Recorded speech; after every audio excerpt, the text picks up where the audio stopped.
খাদ্য অধিদপ্তর দেরিতে ধান চাল সংগ্রহ শুরু করায় এবার বোরো মৌসুমে উত্তরাঞ্চলের কৃষকরা বড় ধরনের লোকসানের মুখে পড়েছেন।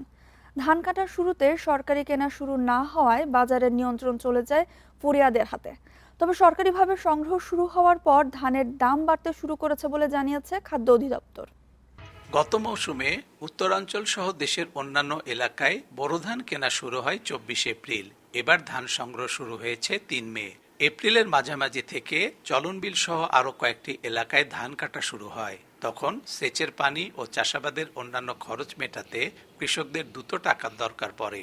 এই সুযোগে দালাল ফরিয়াদের নিয়ন্ত্রণে থাকা হাট বাজারে তারা বাধ্য হয়ে কম দামে ধান বিক্রি করেন।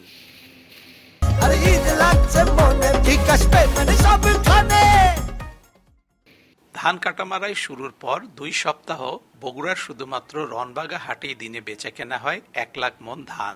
গত বছর ওই হাটে মৌসুমের শুরুতে মোটা ও চিকন ধানে প্রতি মণে চাষিরা লাভ করেন 300 থেকে 400 টাকা পর্যন্ত।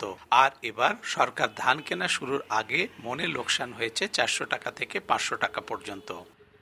যে ধান কিনতেছে এই ধানটা যদি আরো 2 সপ্তাহ আগে থেকে কিনলো নি তাহলে আমরা একটু দাম বেশি পেলাম নি। আগে তো বেচছি আমরা হচ্ছে 800 টাকা 900 টাকা, 1000 টাকাও লাইনি 800 900।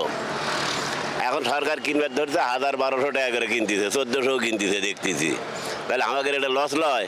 এখন অনেক কৃষকের ঘরে আর ধান নেই। বেশিরভাগ ধান মজুত করে রেখেছেন বড় বড় চালকল মালিকরা।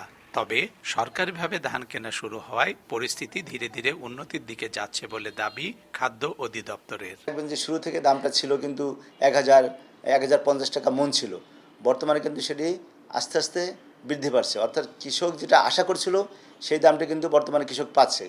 এই মৌসুমে সরকার 36 টাকা কেজি দরে 5 লাখ মেট্রিক টন ধান, 49 টাকা কেজি দরে 12 লাখ মেট্রিক টন সিদ্ধ চাল আর 48 টাকা কেজি দরে 50,000 মেট্রিক টন আতপ চাল কিনবে।